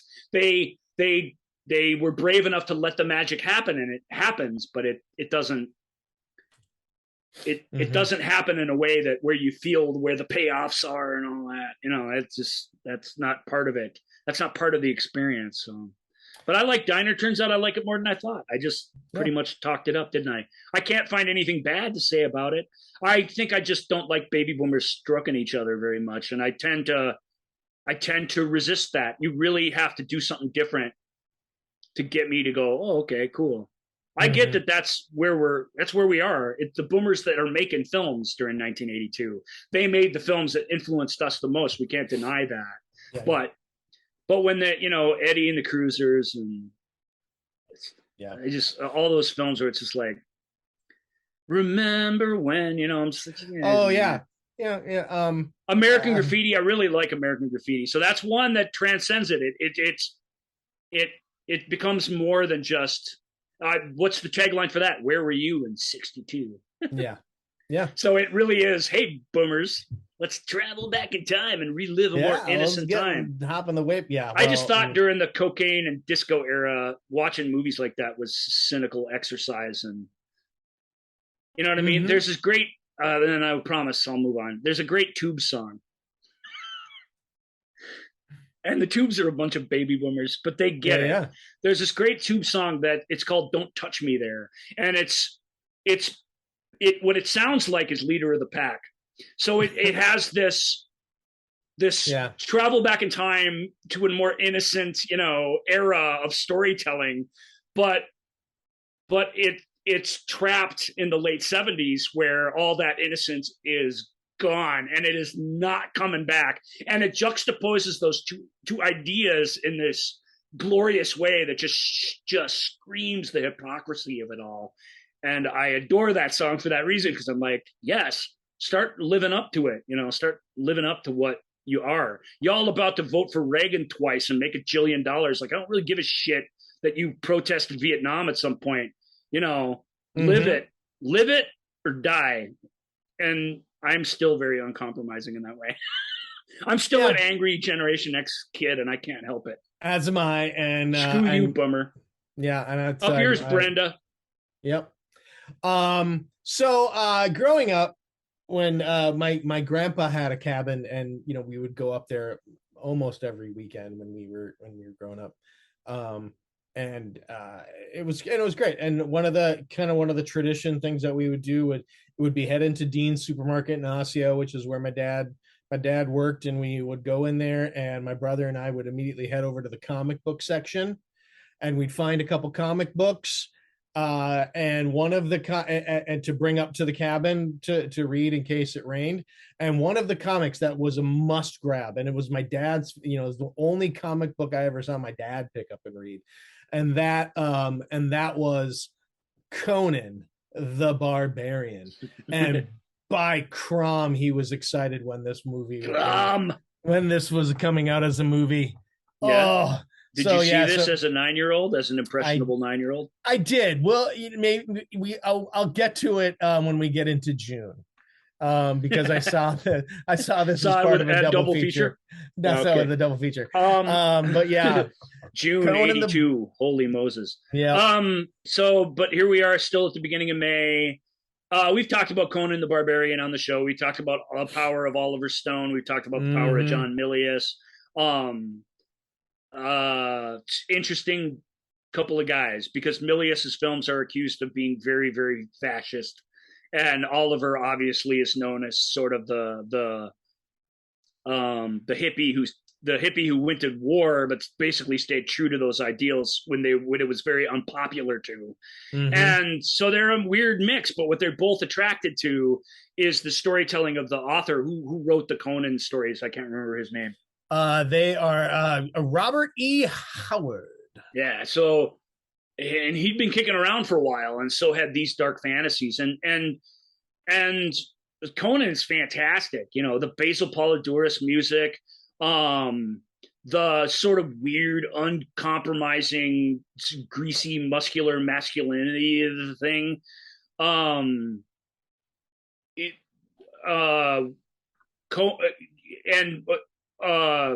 Schwarzenegger's absolute lack of irony.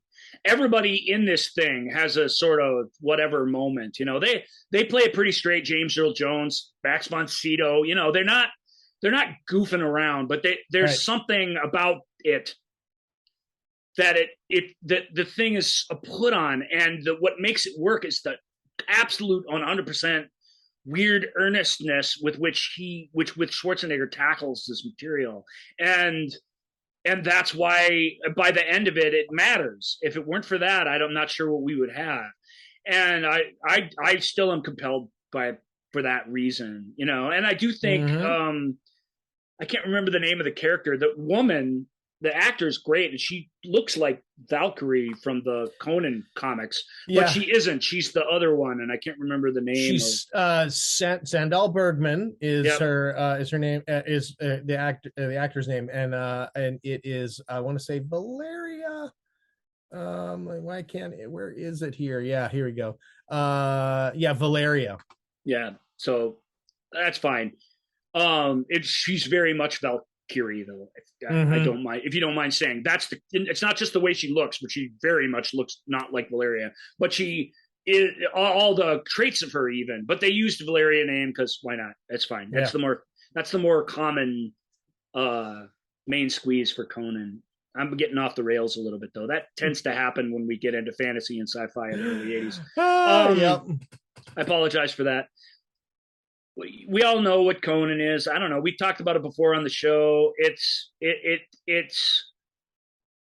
We've talked about our preference for the other fantasy movie that's just like Conan that came out in the same year. And I know we're not talking about Sword and the Sorcerer. Nope.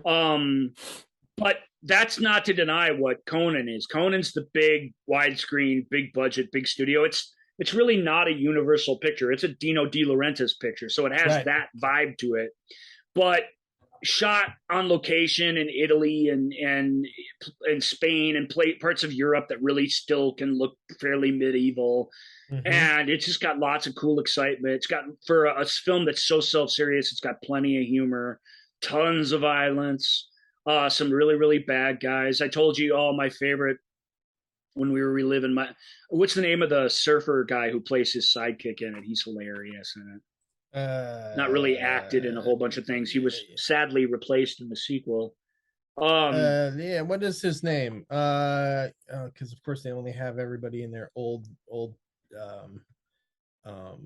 yeah, that's okay. Old face I was like, they're old face photos. But there was like, yeah, there's Ben Davidson. Yeah, he's the bad guy. Yeah, he's the bad guy. Big bad guy. Sven Ole Thorson was the little bad guy. Gary, it's gotta be, is it Gary? It is Lopez? Gary. Yes, it is Gary Lopez.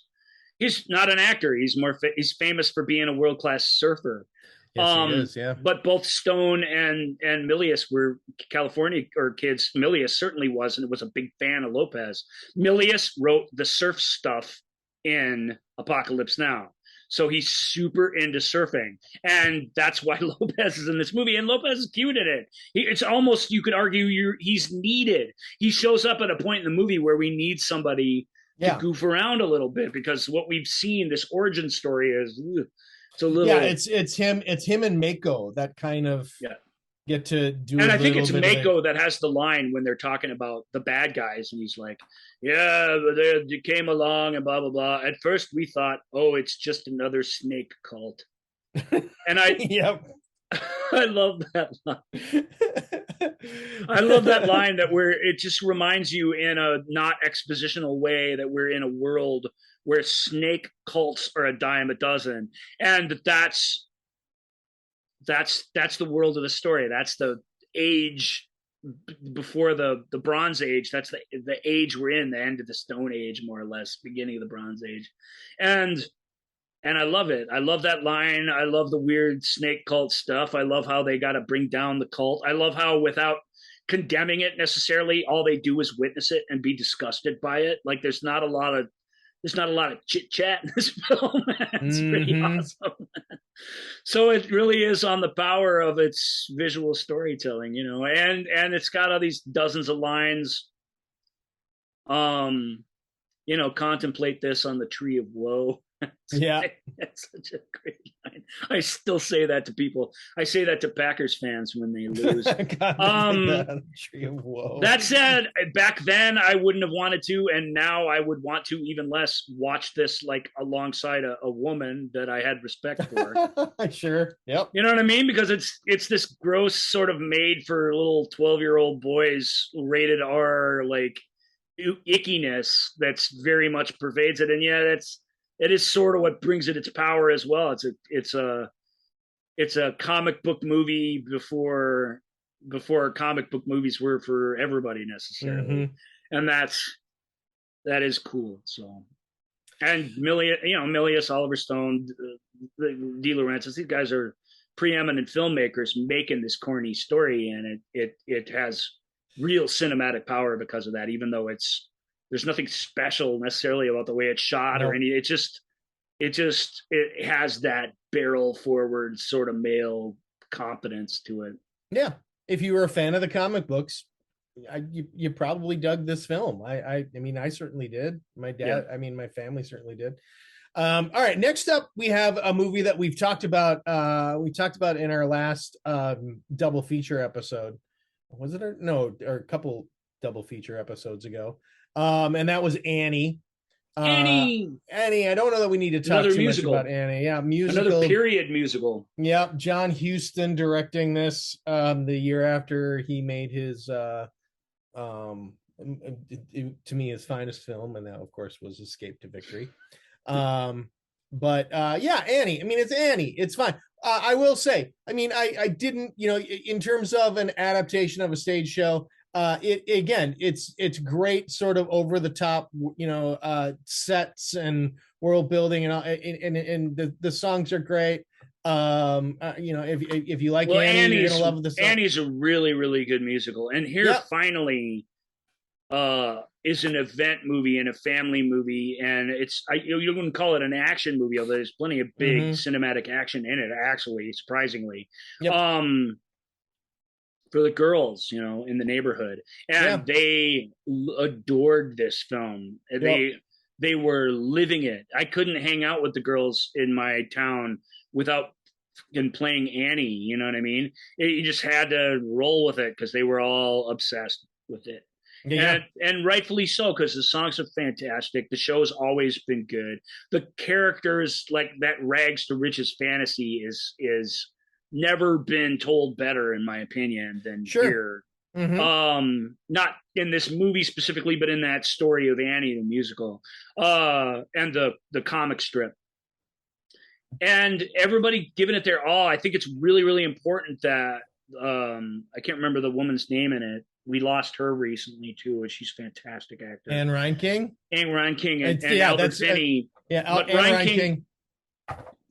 Finney is great in it, but Reinking in particular is it's hard to explain, but she slips right into this movie and is and belongs. Finney, Carol Burnett, Tim Curry, Bernadette Peters. I mean, they're all good. But and I said this when we did the double feature episode. I am so thankful that this movie exists, if for no other reason that it captured the unbelievable talent of Anne Reinking. She's been in a couple of movies, but she was a stage star and an incredible dancer. But what you get to see here in front of the camera is what a subtle and capable actor that she could be when she wanted to be, and how she just could really do it all. Hollywood, Broadway, it's all the same. They figure out what you are, and they just, you're that from now on. What did Colin Quinn say to what's his face? They were doing a lawyer sketch, and they made Will Ferrell dress up like an elf. And halfway through the sketch, Ferrell breaks down. He's like, "Why am I dressed like an elf? It's about lawyers and stuff. I don't understand what's going on here." And Colin Quinn's like, "You're the elf now." No. To me, that's Hollywood in a nutshell. You're the elf now. You were a big hit as the elf. Now you're the elf. It's so easy to get pigeonholed and to watch her do it all. And like you say, she's among titans. Carol Burnett and Tim Curry and Bernadette Peters. My God. What did Michael say when the song started, the Easy Street started? He's like, "Oh my God, it's happening!" when you're steeped in stage and musical theater lore, it really is something to see those three people do that song. The song's not even, it's great, but it's not even really one of the highlights of the show per se.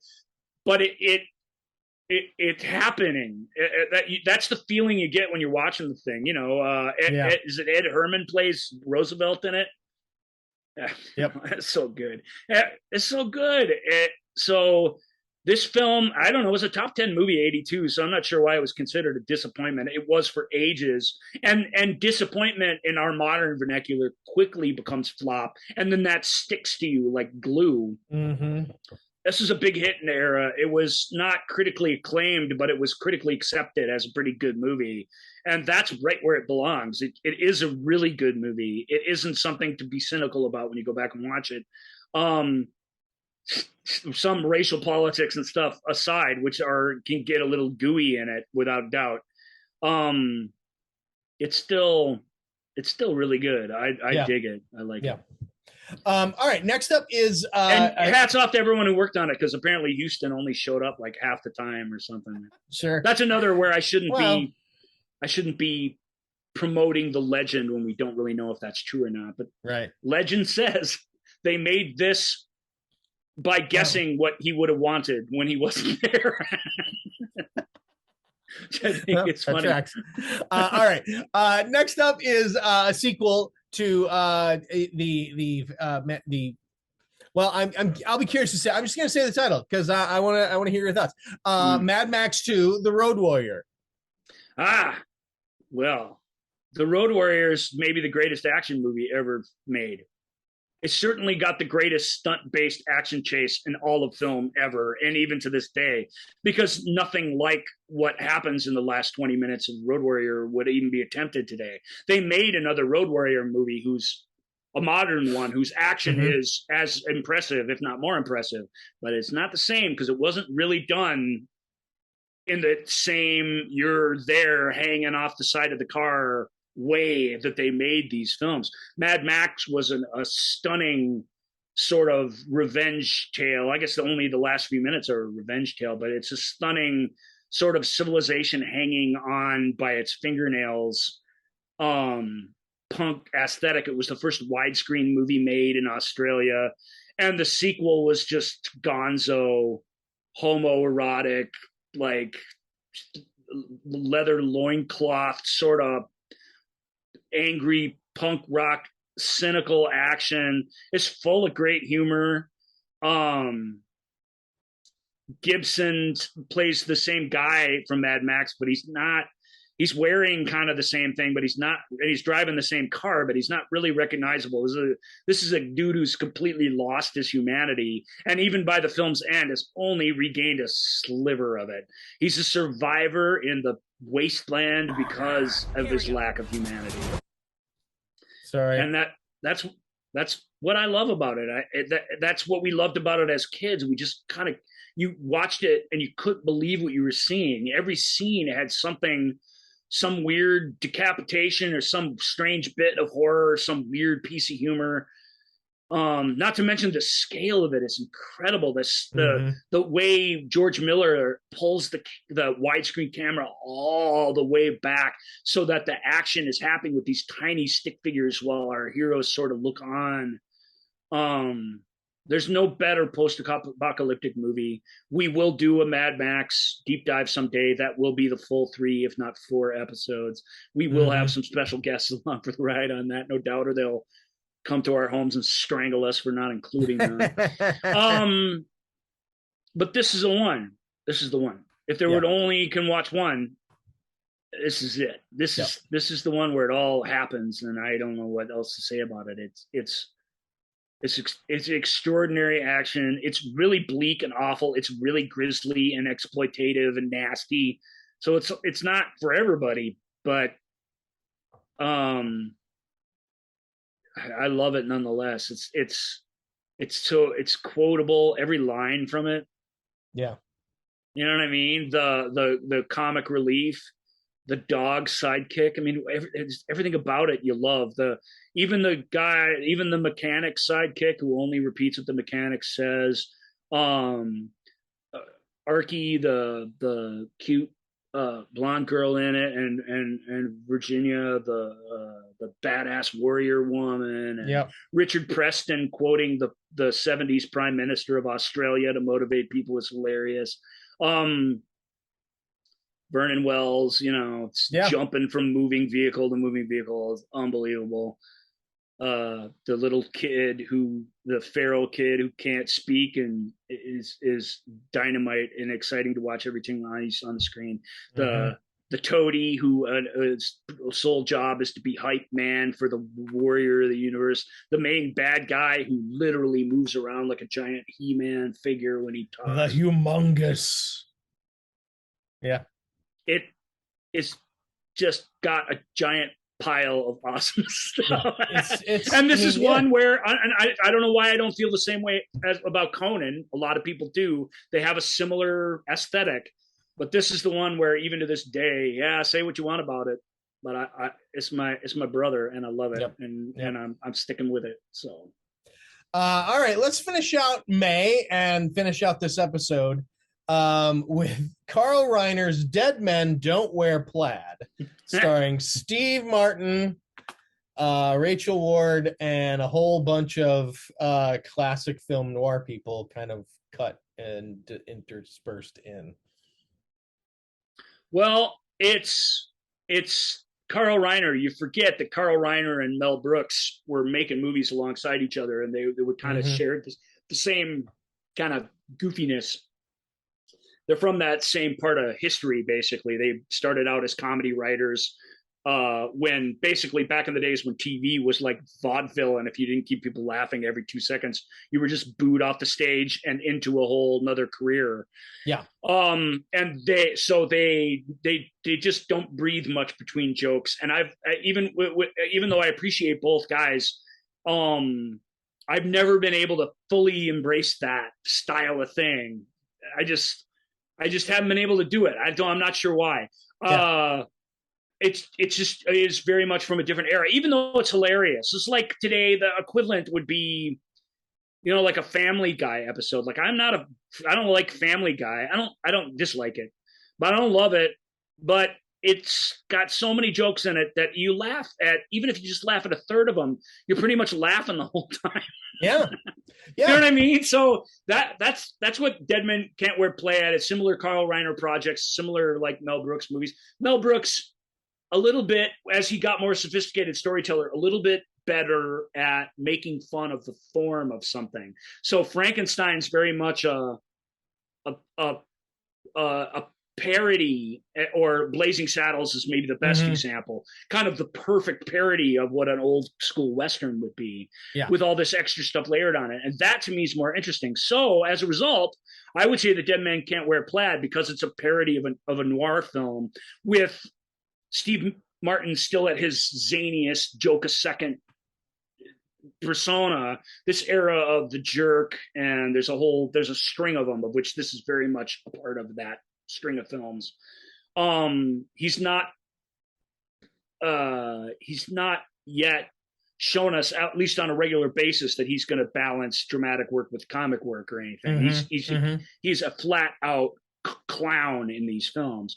And I like Dead Men Can't Wear Plaid. Almost, I don't know if it's the funniest, but I like it the best because I love the black and white photography. I love that it's making fun of a form that, even though I wasn't into it in the golden age of noir Hollywood, I can appreciate that for what it is. It wasn't a super big hit because it's a little out of touch. 82 is where it's us, it's the kids, it's the 10 and 12-year-old kids that are taking over, and not the old people who kind of want to watch this sort of throwback style of thing. And I don't think Steve Martin was really for them either. But I dig Dead Man Don't Wear Plaid. I love the title. Did you like this? Didn't you? I remember liking this movie a lot when I was a kid. I have not seen it in forever, so I don't know if I would still, if it holds up, or if I still would, or even if I would enjoy it from a nostalgia perspective of like, oh yeah, I remember like there's the only real memory I have is there's something about a breast adjustment or something like that joke that is revisited at the end. And that's like literally, and I'm kind of ashamed that that's really the only thing I remember about it. But that's like the bit, and I remember it's like turned on its head at the end. Joel was a boob man even at the age of 9. I cannot deny. I will not confirm nor deny that is indeed something. But what I do remember is that they, the joke getting flipped on its head at the end. Because like Steve Martin gets a boob it's like a breast adjustment or something like that, and it's a bit, and I remember that. So so that's Carl Reiner. I mean, Dead Men Don't. Carl Reiner. If you take him out of the equation, the amount of laughs that go with him are in the hundreds of thousands. So I really do appreciate what that's all about, that we're going to make you laugh. I love it. It's a weird place for this particular show to end, but it's you got to give a shout out to him and really that whole crew. There's a film that comes later in the year that's beloved by many that is really a tribute to those guys when they were younger, that really, really sings. And on the final note, because we're about out of time, I want to thank everybody for writing in what your favorite things of 82 was. That was an exciting thread for us to read, because normally we ask a question and only the crickets basically answer back. So it was very, very fun to get to see people's choices. I want to reassure everybody, if you didn't hear your favorite movie in 1982 yet that you wrote in about, it's because it hasn't come out yet in 1982. Every single film, 6 more months. Every single film that was brought up in there is coming up and is going to be talked about. So indeed. So thanks for those response. You got you got a whole another week here to write in some more if more cross your mind. Obviously we'll leave that up. Absolutely. So all right. So feel free to reach out to us at the Movie Show with Joel and Ryan page on Facebook, at Ask Joel and Ryan on Twitter, Instagram, TikTok, and Ask Joel and Ryan at gmail.com. Thank you all so much for joining us for once again for this little trip in the Wayback Machine. And we will continue it next week, I should say. We will continue it. We will start in the lovely month of June 1982. Here it comes, baby. Wow. But until, and believe me, it's quite a June. Take care, everybody. Bye now. Bye. Thank you for listening to The Movie Show with Joel and Ryan. Remember, all views and opinions represented in this podcast are personal and belong solely to the speaker and do not represent those people, institutions, or organizations that the speaker may or may not be associated with, unless explicitly stated. None of these views and opinions were intended to malign or deceive. And now, here's the producers, circa 1982, to play us out.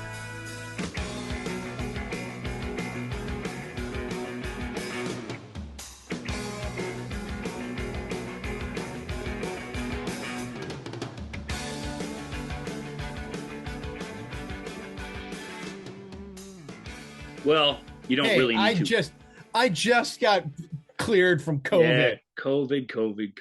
Poor you.